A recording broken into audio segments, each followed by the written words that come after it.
En esta última sección vamos a compartir algunas declaraciones de Elena G. de White en relación con el santuario celestial.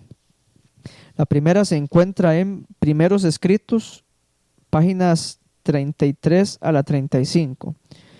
Dice: en una reunión celebrada el sábado 3 de abril de 1847 en casa del hermano Stockbridge Howland, sentimos un extraordinario espíritu de oración y mientras orábamos descendió sobre nosotros el Espíritu Santo.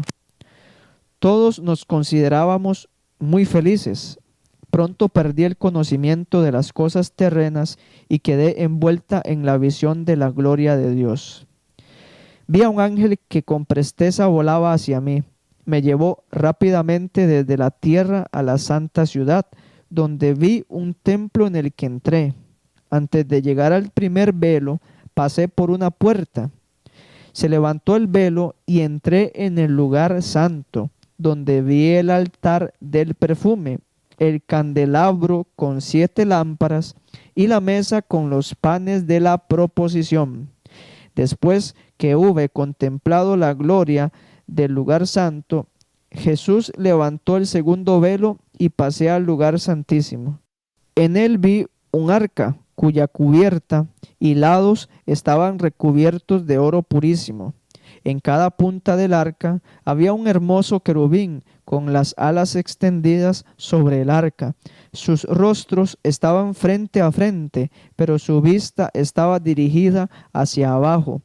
Entre los 2 ángeles había un incensario de oro, y sobre el arca, donde estaban los ángeles, una gloria muy esplendorosa que semejaba a un trono en que moraba Dios. Junto al arca estaba Jesús, y cuando las oraciones de los santos llegaban a él, humeaba el incienso del incensario, y Jesús ofrecía a su Padre aquellas oraciones con el humo del incienso. Dentro del arca estaba el vaso de oro con el maná, la vara florecida de Aarón y las tablas de piedra que se plegaban como las hojas de un libro. Jesús las abrió y vi en ellas los 10 mandamientos escritos por el dedo de Dios. En una tabla había 4 y en la otra 6. Los 4 de la primera brillaban más que los otros 6. En el conflicto de los siglos, en la página 410, leemos lo siguiente: el esplendor incomparable del tabernáculo terrenal reflejaba a la vista humana la gloria de aquel templo celestial donde Cristo, nuestro precursor, ministra por nosotros ante el trono de Dios. La morada del Rey de Reyes, donde miles y miles ministran delante de él y millones de millones están en su presencia, Daniel 7:10. Ese templo, lleno de la gloria del trono eterno, donde los serafines, sus flamantes guardianes, cubren sus rostros en adoración, no podían encontrar en la más grandiosa construcción que jamás edificaron manos humanas más que un pálido reflejo de su inmensidad y de su gloria. Con todo, el santuario terrenal y sus servicios revelaban importantes verdades relativas al santuario celestial y a la gran obra que se llevaba allí a cabo para la redención del hombre.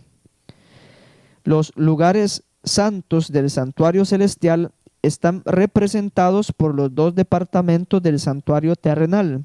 Cuando en una visión le fue dado al apóstol Juan que viese ese templo de Dios en el cielo, contempló allí 7 lámparas de fuego ardiendo delante del trono. Apocalipsis 4:5. Vio un ángel que tenía en su mano un incensario de oro y le fue dado mucho incienso para que lo añadiese a las oraciones de todos los santos encima del altar de oro que estaba delante del trono. Apocalipsis 8:3. Se le permitió al profeta contemplar el primer departamento del santuario en el cielo, y vio allí las 7 lámparas de fuego y el altar de oro, representados por el candelabro de oro y el altar de incienso en el santuario terrenal. De nuevo fue abierto el templo de Dios. Apocalipsis 11:19. Miró hacia adentro del velo interior, el lugar santísimo. Allí vio el arca de su pacto, representada por el cofre sagrado construido por Moisés para guardar la ley de Dios. Así fue como los que estaban estudiando ese asunto encontraron pruebas irrefutables de la existencia de un santuario en el cielo. Moisés hizo el santuario terrenal según un modelo que le fue enseñado. San Pablo declara que ese modelo era el verdadero santuario que está en el cielo, y San Juan afirma que lo vio en el cielo. En el templo celestial, la morada de Dios, su trono está asentado en juicio y en justicia. En el lugar santísimo está su ley, la gran regla de justicia por la cual es probada toda la humanidad.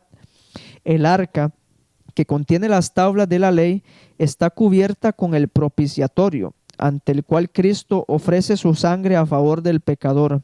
Así se representa la unión de la justicia y la misericordia en el plan de la redención humana. Solo la sabiduría infinita podía idear semejante unión, y solo el poder infinito podía realizarla. Es una unión que llena todo el cielo de admiración y adoración. Los querubines del santuario terrenal, que miraban reverentemente hacia el propiciatorio, representan el interés con el cual las huestes celestiales contemplan la obra de redención. Es el misterio de misericordia que los ángeles desean contemplar, a saber, que Dios puede ser justo al mismo tiempo que justifica al pecador arrepentido y reanuda sus relaciones con la raza caída, que Cristo pudo humillarse para sacar a innumerables multitudes del abismo de la perdición y revestirlas con las vestiduras inmaculadas de su propia justicia, a fin de unirlas con ángeles que no cayeron jamás y permitirles vivir para siempre en la presencia de Dios. Y la última declaración se encuentra en Primeros Escritos en las páginas 250 y 251. Dice así: se me mostró lo que había ocurrido en el cielo al terminar en 1844 los periodos proféticos. Cuando Jesús concluyó su ministerio en el lugar santo y cerró la puerta de ese departamento, densas tinieblas envolvieron a quienes habían oído y rechazado el mensaje de su advenimiento y lo habían perdido de vista a él. Jesús se revistió entonces de preciosas vestiduras. Alrededor de la orla inferior de su manto ostentaba en alternada sucesión una campanilla y una granada. De sus hombros colgaba un pectoral de curiosa labor. Cuando él andaba, el pectoral refulgía como diamantes y se ampliaban unas letras que parecían nombres escritos o grabados en el pectoral. En la cabeza llevaba algo que parecía una corona. Una vez que estuvo completamente ataviado, le rodearon los ángeles y en un flamígero carro penetró tras el segundo velo. Se me ordenó entonces que observara los dos departamentos del santuario celestial. La cortina o puerta estaba abierta y se me permitió entrar.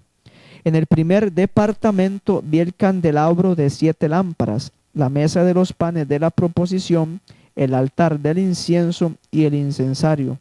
Todos los enseres de este departamento parecían de oro purísimo y reflejaban la imagen de quien allí entraba. La cortina que separaba los dos departamentos era de diferentes materiales y colores, con una hermosa orla en la que había figuras de oro labrado que representaban ángeles. El velo estaba levantado y miré el interior del segundo departamento, donde vi un arca al parecer de oro finísimo. El borde que rodeaba la parte superior del arca era una hermosa labor en figura de coronas. En el arca estaban las tablas de piedra con los 10 mandamientos. 2 hermosos querubines estaban de pie en cada extremo del arca con las alas desplegadas sobre ella y tocándose una a otra por encima de la cabeza de Jesús, de pie ante el propiciatorio.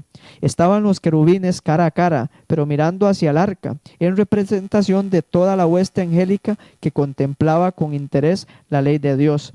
Entre los querubines había un incensario de oro, y cuando las oraciones de los santos, ofrecidas con fe, subían a Jesús y él las presentaba a su Padre, una nube fragante subía del incienso a manera de humo de bellísimos colores. Encima del sitio donde estaba Jesús ante el arca había una brillantísima gloria que no pude mirar. Parecía el trono de Dios.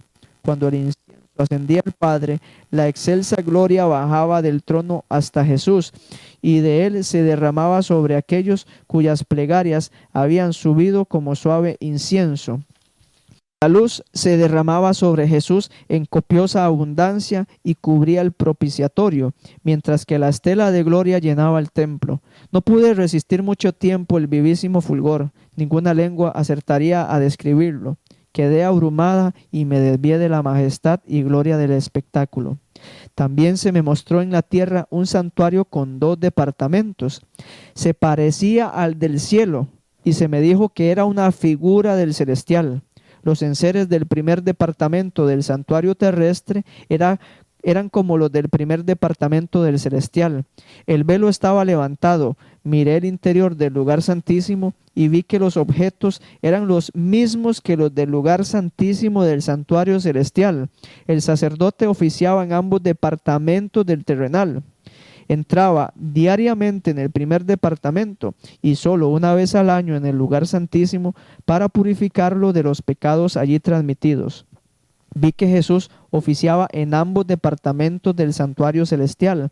Los sacerdotes entraban en el terrenal con la sangre de un animal como ofrenda por el pecado. Cristo entró en el santuario celestial por la ofrenda de su propia sangre. Los sacerdotes terrenales eran relevados por la muerte y por lo tanto no podían oficiar mucho tiempo, pero Jesús era sacerdote para siempre. Y aquí concluye la declaración de Elena G. de White. Vemos, según las declaraciones anteriores, que Elena G. de White creía en un santuario celestial real, físico, con 2 departamentos con sus correspondientes muebles. Dicho santuario se le mostró a Moisés para que sirviera de modelo para la construcción del santuario terrenal. No vemos la más mínima referencia a una espiritualización del santuario celestial por parte de Elena G. de White o un desplazamiento de los 2 departamentos del santuario celestial por fases del ministerio de nuestro Señor Jesucristo. Y a manera de conclusión, hemos visto cómo la organización adventista promueve a través de sus publicaciones una nueva teología acerca de la doctrina bíblica del santuario celestial. La espiritualización del santuario celestial distorsiona de una manera sutil dicha doctrina, y las implicaciones de esta nueva corriente teológica dentro del adventismo es más que preocupante. Por ejemplo, si es verdad que no hay 2 departamentos en el santuario celestial, entonces, ¿sucedió algo en 1844? ¿Pasó Cristo del lugar santo al lugar santísimo? ¿Ministra Cristo en el lugar santísimo haciendo expiación por nuestros pecados? ¿Se está llevando a cabo un juicio investigador en el lugar santísimo? Si tomamos como base los postulados de la nueva teología, entonces tendríamos que contestar negativamente las preguntas anteriores. Es decir, si aceptamos la teología que promueve la organización adventista en algunas de sus publicaciones, y si se es consecuente con dicha teología, entonces debemos admitir, en honor a la verdad, que en 1844 no sucedió nada. Porque, ¿qué puede suceder en un lugar que no existe y que solo está en los conceptos de Dios? También se debe admitir que en 1844 Jesús no pasó al lugar santísimo, puesto que no hay 2 departamentos en el santuario celestial. Sostener que Cristo pasó del lugar santo al lugar santísimo sería una necedad, así como también lo sería sostener que se está llevando a cabo un juicio investigador en el lugar santísimo. Vemos cómo la nueva teología atenta contra la doctrina del santuario celestial, la cual sirve de fundamento para toda nuestra doctrina. Las implicaciones de esta nueva teología son realmente serias y totalmente ajenas a la teología que sostiene la Iglesia Adventista del Séptimo Día, la cual es representada por Elena G. de White, los pioneros adventistas y todo aquel que enseñe la misma doctrina de estos últimos. De esto se desprende por lógica que la organización adventista no es la Iglesia Adventista del Séptimo Día.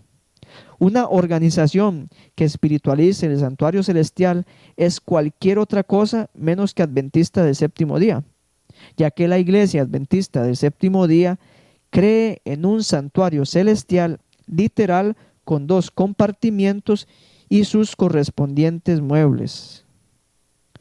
Toda esta distorsión de la verdad no nos debe de desanimar, sino más bien todo lo contrario. Esto nos debe motivar a estudiar con mucha oración y humildad la palabra de Dios para no ser partícipe del engaño y del error y para estar siempre del lado de la verdad, no olvidando que la correcta comprensión del ministerio del santuario celestial es el fundamento de nuestra fe. Que el Señor les bendiga.